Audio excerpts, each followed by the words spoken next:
Hello guys, இது பார்த்தீங்க அப்படின்னா நேத்திக்கான மினி விலாக் தான். ஸோ நேத்திக்கு டியூஸ்டே அப்படிங்கிறதுனால மண்டே நைட்டே பார்த்தீங்கன்னா எல்லாமே கிச்சன் கவுண்டர் டாப் எல்லாமே க்ளீன் பண்ணி வச்சுருந்தேன். ஸோ டியூஸ்டேயும் சரி ஃப்ரைடேயும் சரி காலைல எழுந்திரிச்சோன்னே அந்த கவுண்டர் டாப்பில் மஞ்சள் குங்குமம்லாம் வச்சுட்டு தான் அந்த அன்றைக்கி டீயே போடுவேன். ஸோ அது போலவே நேற்றுமே எழுந்திரிச்சோன்னா மஞ்சள் குங்குமம்லாம் வச்சுட்டு டீ போட ஸ்டார்ட் பண்ணிட்டேன். ஸோ கிச்சனில் ஒரு சில சேஞ்சஸ் நான் வந்து பண்ணியிருக்கேன். சைடில் இந்த இடத்துல ரேக் மாதிரி வச்சுருந்தேன், ஆயில் கேன்லாம் வைக்கிற மாதிரி. ஸோ அதில் கரெக்டாக வைக்க முடியல அப்படிங்கிறதுனால அதை எடுத்துகிட்டு இப்போ வந்து ட்ரே மாதிரி வச்சு செட் பண்ணியிருக்கேன். அந்த ரேக்கை வந்து பார்த்திங்கன்னா சாமிக்கிட்ட கீழே வச்சாச்சு.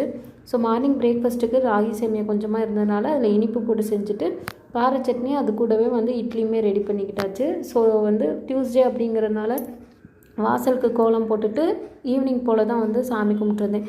ஸோ செவ்வாய்க்கிழமை அப்படிங்கிறனால செவ்வாய் ஓரையில் 8 to 9ங்கிற செவ்வாய் ஓரையில் தான் வந்து சாமி கும்பிட்டுருந்தேன் வெற்றி தீபம் போட்டு. ஸோ இந்த வீடியோ பிடிச்சிருந்தா சின்னதாக லைக் கொடுங்க. நாளைக்கு இன்னொரு vlog